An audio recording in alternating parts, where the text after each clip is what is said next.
we're standing here overlooking the part of Itxassou down here. This is the church of Itxassou.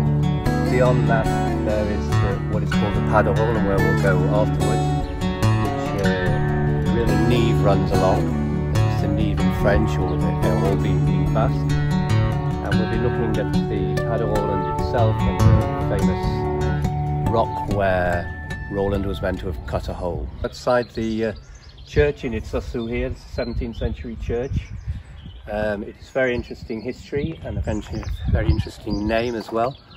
And we're going to go pass on down the road here to the Pas de Roland itself. We'll come back another time and talk about this church.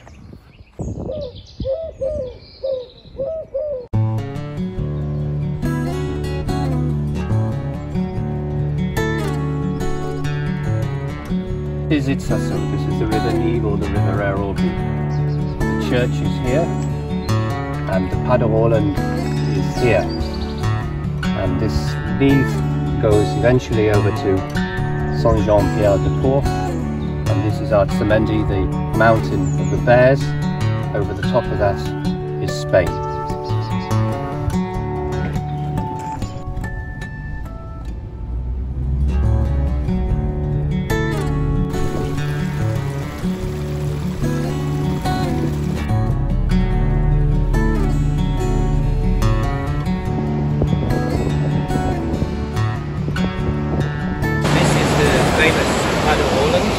The hole in this rock here.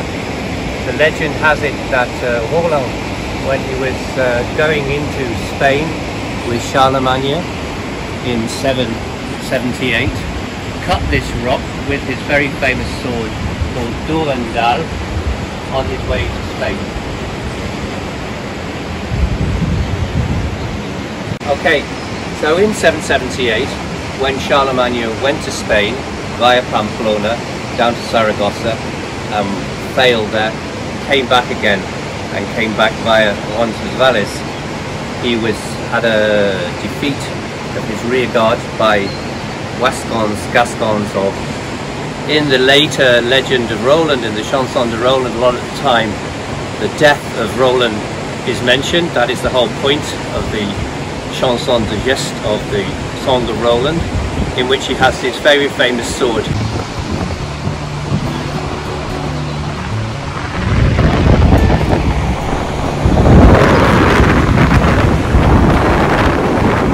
Provide a bit of context.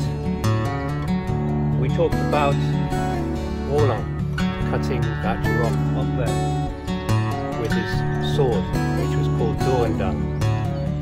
In the 11th century Chanson de Geste, called the Chanson de Roland, or the Song of Roland, Roland is the main character. He is the one that is defeated along with his peers when, in the Song of Roland, the Saracens, the Moors, attacked the rear guard of Charlemagne when he was returning from Spain.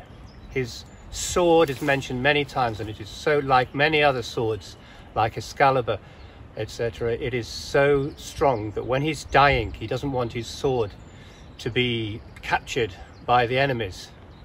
So he bashes it against the rocks many, many times, all sorts of rocks, so it will break. But it never breaks because it is so strong. So it's probably strong enough to cut this hole in this rock up here. That's the end of this little trip around Itxassou and a look at the Pas de Roland.